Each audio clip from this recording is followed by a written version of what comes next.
voy a responder preguntas para poder ganar tiempo y aprovechar. Todas las preguntas que tengan son bienvenidas para poder afianzar todos estos temas que hemos desarrollado. Y si por ahí alguno de ustedes tuviera alguna pregunta de los temas que no hemos desarrollado, como calcio, hipoglicemias, trastornos del desarrollo sexual y tumores neuroendocrinos, también lo podrían hacer, no hay ningún problema. Ok, voy a responder algunas preguntas. ¿Hay alguna pregunta en el auditorio? Sí, doctora.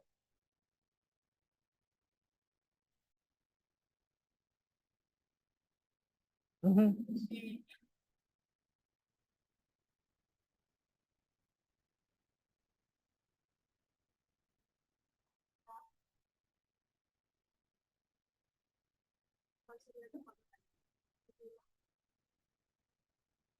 Ya, bueno, a mí me preguntan más un caso clínico. Me dicen, es una paciente mujer de 75 años que tiene una glucosa de 600 en su examen preoperatorio, una glicosilada de 9,5%, 600 de glucosa, 9,5 de glicosilada, tiene diabetes, de acuerdo a los exámenes de laboratorio. Habría que ver por ahí algunos si hay síntomas también en relación a ello y si hay clínica que sospeche de eso. Pero me preguntan en relación a cuál debería ser el manejo.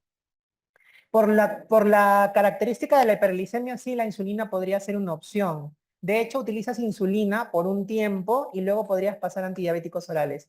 Y si el paciente, por ejemplo, porque ha pasado, ¿no? Que llega, porque o sea, paciente con 600 de glucosa, no sé quién le dio el pase a la operación, ¿no? Pero pasa, ¿no? Es una Colelab de urgencia. Ah, es una Colelab de urgencia, ok, pensé que era una electiva. Sí, en las emergencias y en la hospitalización el manejo con insulina. Siempre. No puedes hacer manejo con antidiabéticos en un paciente. Y más si se va a operar y demás. No, el manejo en hospitalización, el manejo es con insulina. No se utilizan antidiabéticos. Otra pregunta.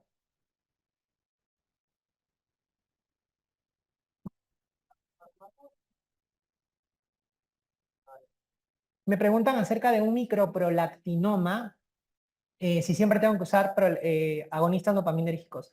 Aquí entra a tallar un poco también el tema de la clínica del paciente y de la edad del paciente. Te voy a explicar por qué. Ha pasado que a veces tú le pides una prolactina a una paciente, te sale la prolactina alta en rango de pensar que es una hiperprolactinemia, le hace su resonancia y hay un microadenoma y dices, es un microprolactinoma.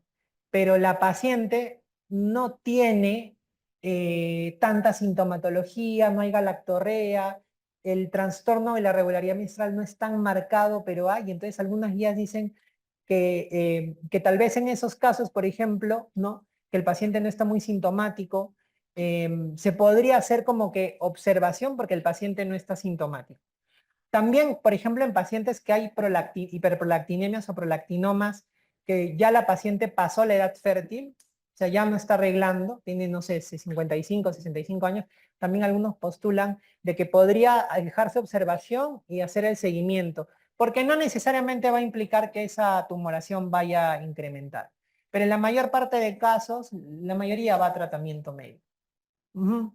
¿Alguna otra pregunta? Sí.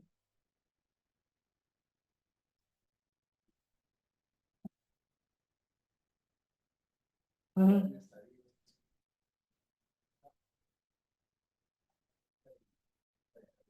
En el caso de la enfermedad renal, me preguntan uso de inhibidores de CGLT2 en enfermedad renal crónica.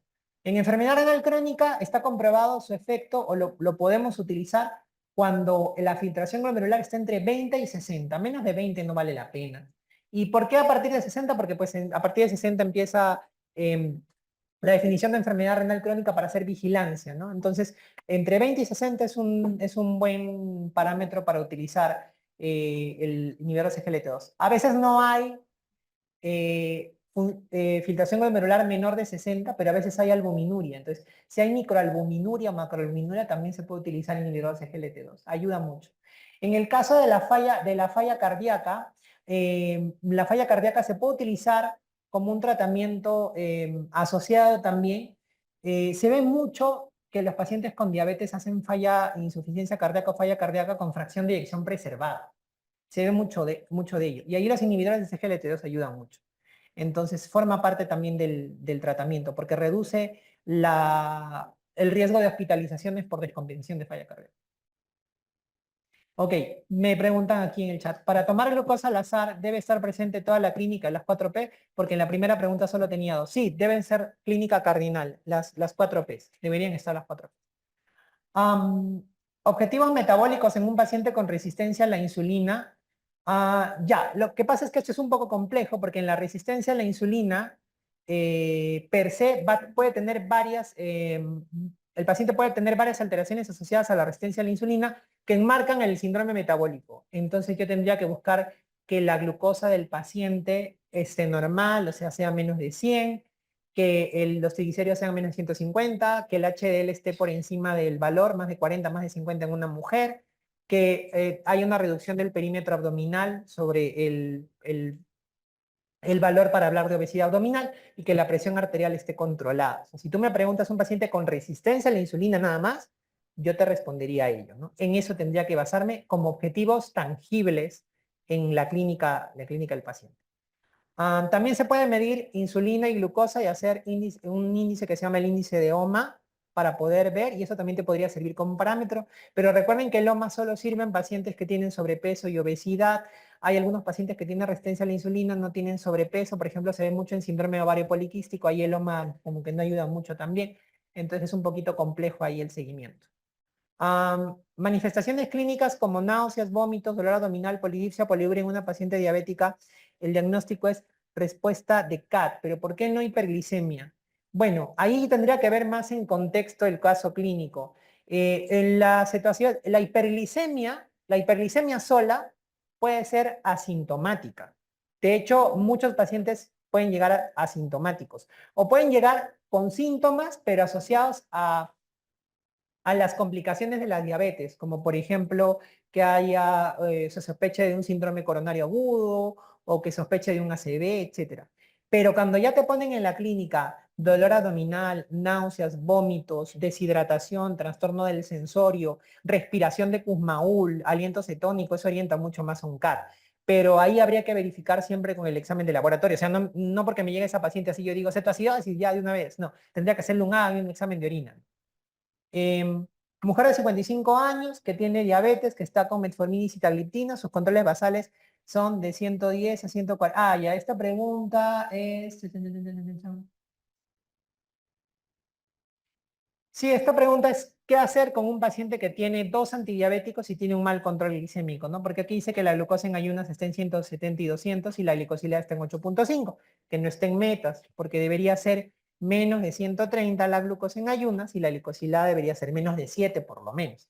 Es una paciente que está con dos medicamentos y no logra control. Entonces, en la vida real, ¿se podría asociar un tercer antidiabético? Sí, se podría asociar un tercer antidiabético. Por ejemplo, si esta paciente es obesa o tiene hígado graso, podría utilizar un agonista de GLP-1, o si por ahí veo que tiene asociada a enfermedad renal crónica, podría utilizar también un inhibidor del CGLT2. En la vida real sí se podría utilizar. Pero analizando las alternativas que han dado en ese caso, lo más ideal sería asociar insulina. Y alguien me preguntará, doctor, ¿por qué no añadir a carbosa? Que la carbosa también es un antidiabético, porque a carbosa no hay en Perú y no tiene un efecto tan marcado sobre la glicemia como sí lo podría hacer insulina. Por eso elegiría insulina. No sustituiría ninguna de esas sustituciones y las proteínas no tienen nada que ver ahí. Pero en la vida real sí se pueden utilizar tres antidiabéticos. En el caso de las crisis hiperglicémicas, no se olviden, antes de dar insulina, verificar el potasio. Si el potasio está bajo, o sea, menos de 3.5, primero corrijo el potasio, ¿no? Hago reto de potasio y luego cuando ya mejora el potasio, doy la infusión de insulina. Si el potasio está entre 3.5 y 5.5, eso quiere decir que está normal el potasio, en los líquidos que le paso puedo suplementar potasio, no puedo poner ampollas de calcio, ¿no? Y en el caso de que el paciente tenga un potasio más de 5, de 5.5, que estaría en hipercalemia, no hago nada porque la insulina, la infusión de insulina, le va a bajar el potasio. Así sería más o menos el manejo.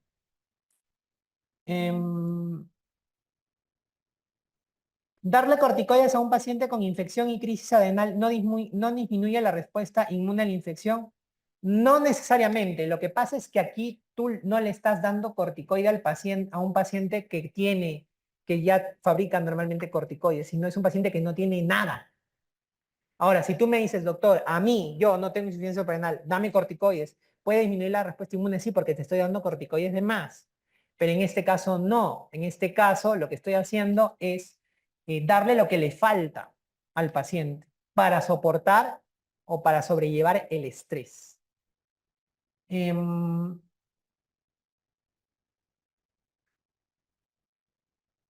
sí, claro, en esa pregunta de la insuficiencia suprarrenal que está hospitalizada por NAC y la respuesta es hidrocortisona, ahí la clave de la pregunta es la insuficiencia suprarrenal primaria. O sea, te han puesto ese antecedente. Entonces, en ese antecedente tienes que estar ahí mosca. ¿Por qué? Porque si tú no haces una adecuada sustitución de la hidrocortisona, entonces lo más probable es que el paciente te haga una crisis adrenal. Ese era el kit del asunto. YECAS en el paciente que tiene diabetes, cuando tiene hipertensión, es el antihipertensivo de elección para una diabetes. Los YECAS, por si acaso, no se utilizan en un paciente, o sea, no está comprobada la eficacia en un paciente normotenso con albuminuria que le quieras dar YECA, no está comprobado su efecto. Que de forma off-label hemos estado dando YECAS así, bueno, pero ahora ya no es necesario porque tenemos a los CGLT2. Yo le daría un CGLT2. Entonces solo le doy YECAS a un hipertenso con diabetes. Y en realidad preferiría un ARA. Si tanto la CGLT2 y la linagliptina se usan para enfermedad renal crónica, ¿cómo podemos diferenciar? Porque la linagliptina se utiliza en un paciente que está en enfermedad renal crónica independientemente de su filtración glomerular. Es el único que puede utilizarlo hasta en diálisis. La CGLT2 no. La CGLT2 solo es entre 20 y 60. Solamente en ese. Si un paciente tiene 15, 10, 5 o está en diálisis, no puede utilizar CGLT2, no va a tener beneficio. En cambio, la linaliptina sí. ¿Cuál es el manejo de la obesidad abdominal? Cambios en los estilos de vida y dependiendo del paciente se puede utilizar farmacología para el tratamiento de la obesidad. Si no se recomienda la combinación de estatinas y hidratos, ¿por qué se sigue dando? Esa es una buena pregunta que hay que elevar a todos los que...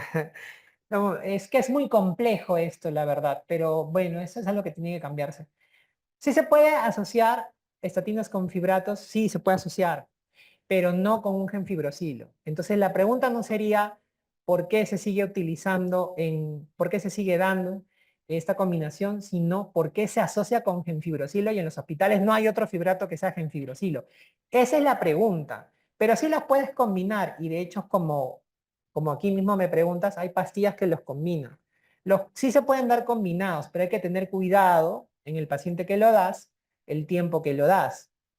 Pero genfibrosilo sí nunca en la vida podría dar. ¿Cuándo daría estatinas y fibratos unidos? Cuando tiene riesgo cardiovascular alto y el LDL está por encima de la meta y cuando los triglicéridos están de 500 a más. En ese caso doy estatinas con fibratos por un tiempo y luego probablemente se quede solo con las estatinas nada más. Pero sí se pueden utilizar las dos. Mucho cuidado en los pacientes con enfermedad renal crónica y los adultos mayores. Ahí esa combinación de estatinas y fibratos aumenta el riesgo de miopatía.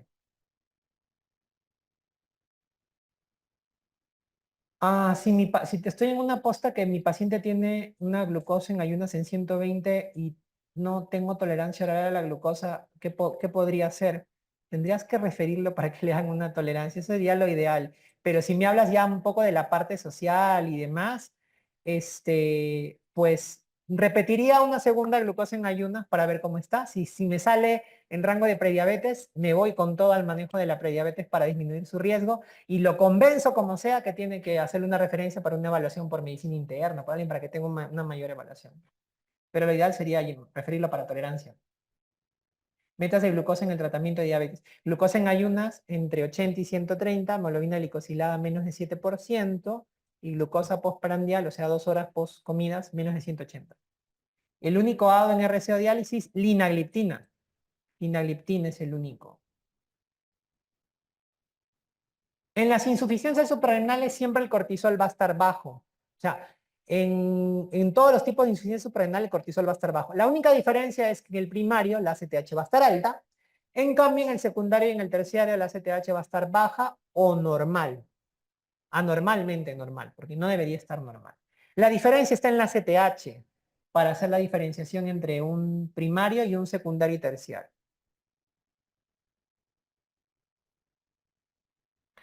La diarrea es un síntoma que puede ser una infección que descompensa la crisis adrenal, pero también la crisis adrenal en sus síntomas puede haber dolor abdominal y diarrea.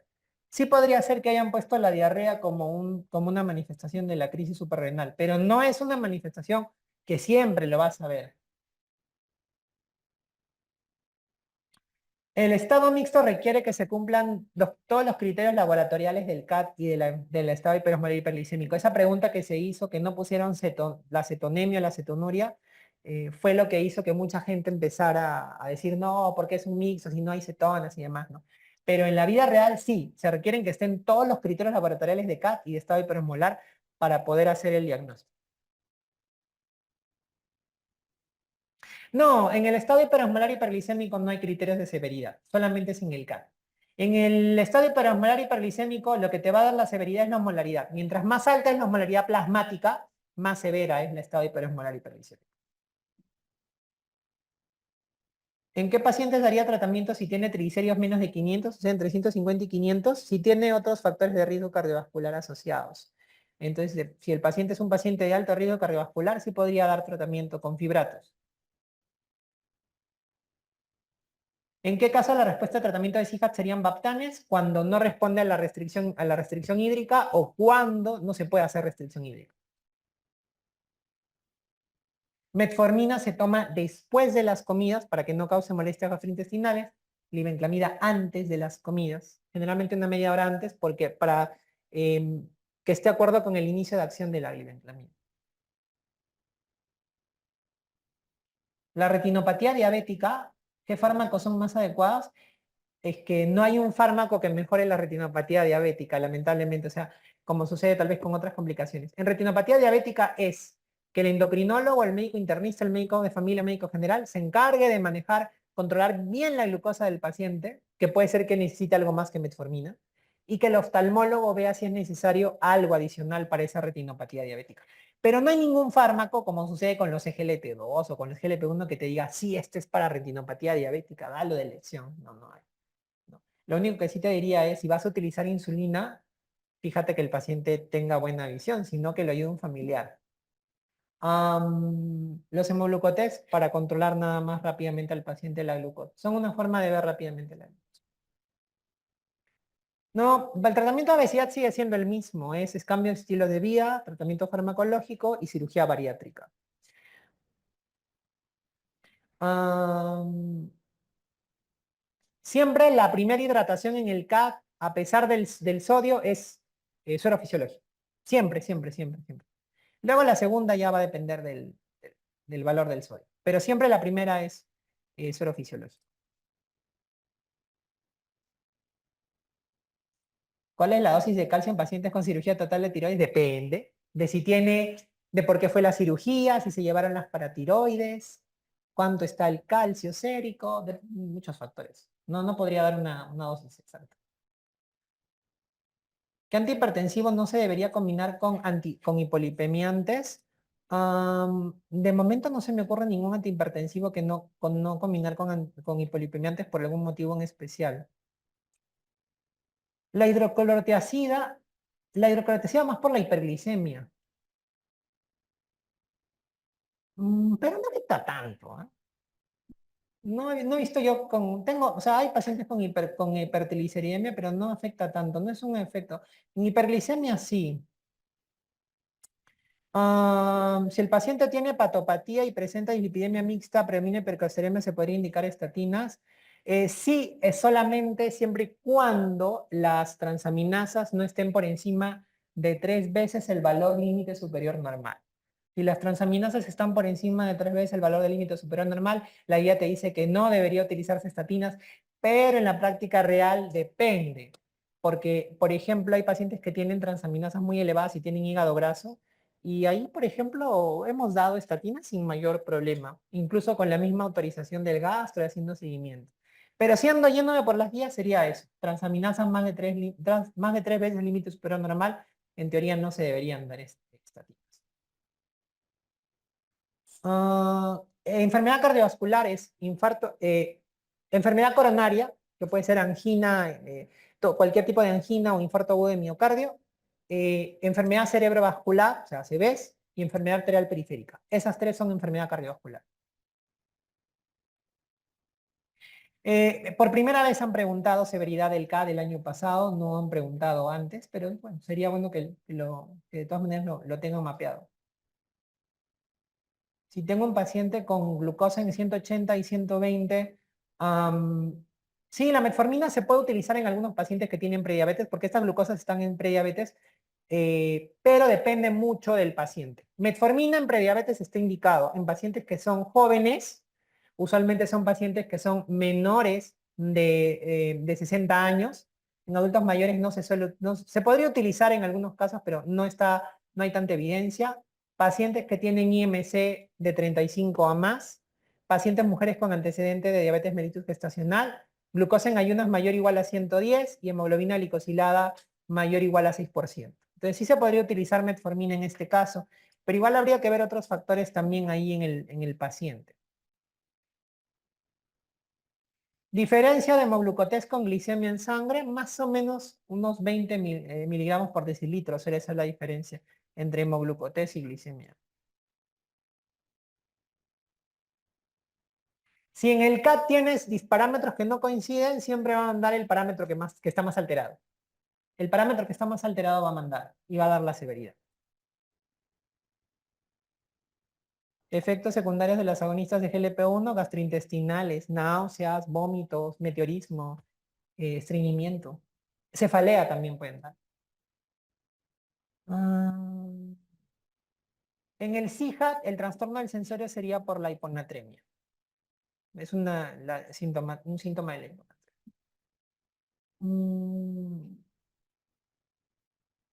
No, en la insuficiencia suprarrenal no hay hipocalcemia, por eso les decía que no es una característica. No hay hipocalcemia en eso.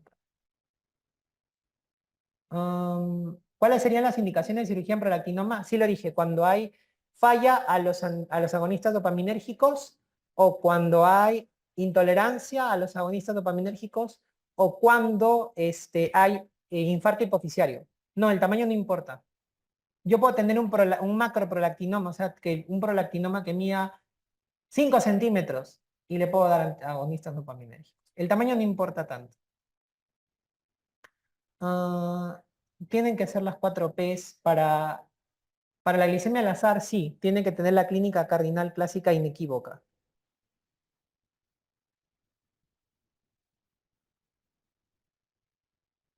En manejo de hiperglicemia en emergencia, les pido que me escriban para poder, porque es un poco largo. Valor normal de cortisol posterior a la estimulación de ACTH debe ser mayor de 18. Algunos textos dicen mayor de 20, pero un valor menor de 18 sería sugestivo de una insuficiencia suprarrenal. ¿Cuánto tiempo puede estar una persona en prediabetes? Wow, sí, podría ser, depende.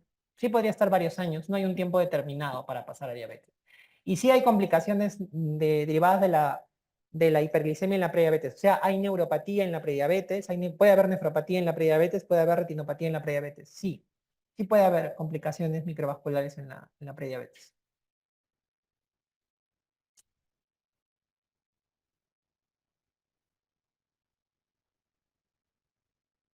No, a ver, si el paciente, cuando tienes un paciente con hiperglicemia en la emergencia, tienes que definir si es una crisis hiperglicémica o no la es.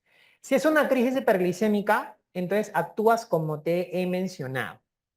Si es cierto que en la cetoacidosis leve, ustedes van a encontrar que se puede dar insulina lispro subcutánea cada hora o cada 2 horas.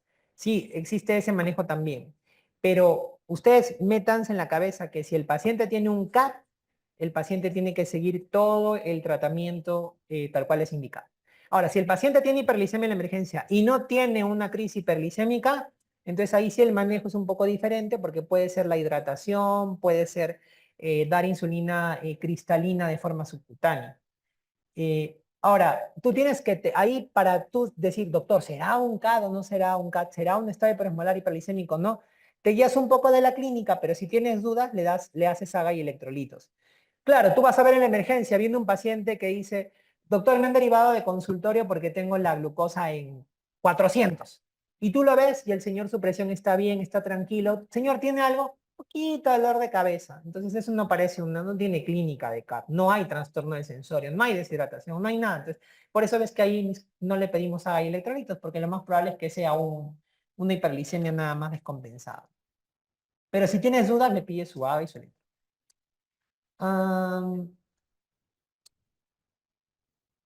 Si les piden el fármaco indicado para enfermedad renal crónica en diabetes, es insulina. La respuesta es insulina. Pero vería el tenor de la pregunta. Si a ti te ponen los dos, te ponen insulina también, esa pregunta sería para anular. Porque el tratamiento tendría que ser así. Si te dicen cuál es el tratamiento de elección para disminuir o para retrasar la progresión de enfermedad renal crónica en un paciente con diabetes, sería CGLT2. Si te dicen cuál es el antidiabético que se puede utilizar en enfermedad renal crónica, incluso en estadios avanzados como la diálisis, sería inhibidores de DPP4. Ahora, si tú me preguntas a mí, en un paciente que tiene que no está en una enfermedad renal crónica, estadio 4 o 5 hemodiálisis, probablemente me voy a decantar por un CGLT2 porque retrasa la progresión renal, la enfermedad renal. Los criterios de síndrome metabólico son similares en ambos. Lo único que varía es para hacer cuántos criterios se deben cumplir. O sea, se pueden utilizar los dos indistintamente. Tanto el que te dice que tienen que ser 3 de 5 como el que te dice que son obesidad abdominal más 2 de los que restan. Se pueden utilizar los dos. No hay ningún problema con utilizar cualquiera de los dos criterios. Entonces, si hay 3 de 5, se hace el diagnóstico. Ya aquí curvas de tolerancia por mi correo. Lo que pasa es que, ¿saben cuál es la diferencia entre cabergolina y bromocriptina? La bromocriptina, por ejemplo, la cabergolina, la ventaja es que la cabergolina tiene vida media larga, entonces por eso se da una vez a la semana, 2 veces a la semana. En cambio, la bromocriptina que tiene que tomarse diario. Entonces, por eso es una opción para decantarse más con cabergolina.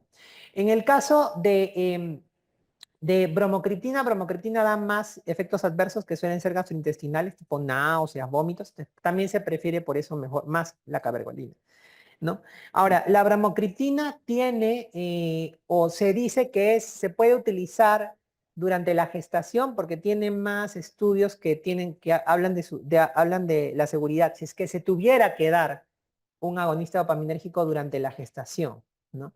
Pero realmente lo que más utilizamos es cabergolina. Lo que más utilizamos es cabergolina. Y en relación a la lactancia materna en madre con VIH, si no me equivoco, la guía del MINSA dice cabergolina, ¿verdad? Si no me equivoco. Si mal no me recuerdo. Es una guía más de gineco. Pero si no me equivoco, creo que dice cabergolina. Sí.